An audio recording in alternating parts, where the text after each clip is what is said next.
ನಿಮ್ಗೆ ಹಿಂದುತ್ವ ಬೆಲೆ ಇದೆ ಅಂತೀರಿ? ನಾನು ಹೊರಗಾಕಿತ್ತು ನಂದೇನು ಹರ್ಕೊಂಡಾರೆ. ಅಲ್ಲಲ್ಲ ನಾನ್ ಕೇಳೋದು ನೀವ್ ಹೇಳೋದು ಬಿಜೆಪಿ ಅವ್ರು ಹೊರಗಾಕ್ರಿ ಅಂತಂದ್ರೆ ಈ ಯಡಿಯೂರಪ್ಪ ಹೊರಗಾಕಿ ಅನ್ಕೊಂಡಾನ. 10 ಮಂದಿ ಕೊಡಲಾಗ್ಯಾರ ಅವ್ನ ಮಗಗ.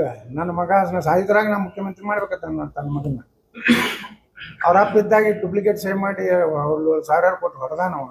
ನನ್ನ ಪ್ರಶ್ನೆ ನೇರವಾಗಿ ಬಿಜೆಪಿ ಸರ್ ಬಿಜೆಪಿಯಲ್ಲಿ ಹೊರಗಾಕ್ರಿ ಅವ್ರನ್ನ ಹಿಂದೂಗಳು ಓಟ್ ಹಾಕ್ಯಾರ ಅಂತ ಹೇಳ್ತಾರೆ. ನಿಮ್ಮನ್ನೇ ಹೊರಗಾಕ್ಯಾರ ಬಿಜೆಪಿ. ನೀವು ನಾವ್ ಹೇಳಿದ್ ಕೇಳ್ತಾರೆ ಬರೀ ನಿಮ್ದೇ ಪುರಾಣ ಹೇಳ್ತಾರ.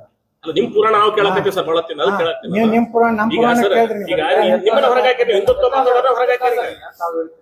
ಹಿಂದುತ್ವ ಹೊರಗೆ ಹಾಕಿದ್ರ ಬಿಜೆಪಿ ಈ ಭವಿಷ್ಯನಲ್ಲಿ ಕರ್ನಾಟಕದಾಗ ನಿಮ್ಮನ್ನ ಹೊರಗಾಕಿರಲ್ಲ ಸರ್. ಹಾಕಿದ್ದಕ್ಕೆ ಜನ ಕೊಡ್ಲಕ್ಕ ಸರ್. ಈಗ ತಾವು ಓದಲ್ಲೆಲ್ಲ ಬಾಳ ಹಾಕಿದಕ್ಕೆ 15-20 ಸಾವಿರ ಜನ ನಾನು ತಾರು ಕುಡಿಸಿಲ್ಲ, 500 ರೂಪಾಯಿ ಕೊಟ್ಟಿಲ್ಲ, ಡಾಬಾದಾಗ ಊಟ ಮಾಡಿಸಿಲ್ಲ, ಕೋಳಿ ಡಬಲ್ ಸ್ಟ್ಯಾಂಡರ್ಡ್ ಅನ್ಸುತ್ತೆ ಬಿಜೆಪಿ ಒಳಗೆ. ಡಬಲ್ ಸ್ಟ್ಯಾಂಡರ್ಡ್ ಆ ಯಡಿಯೂರಪ್ಪ ಅಂದ್ರನೇ ಲಿಂಗಾಯತ.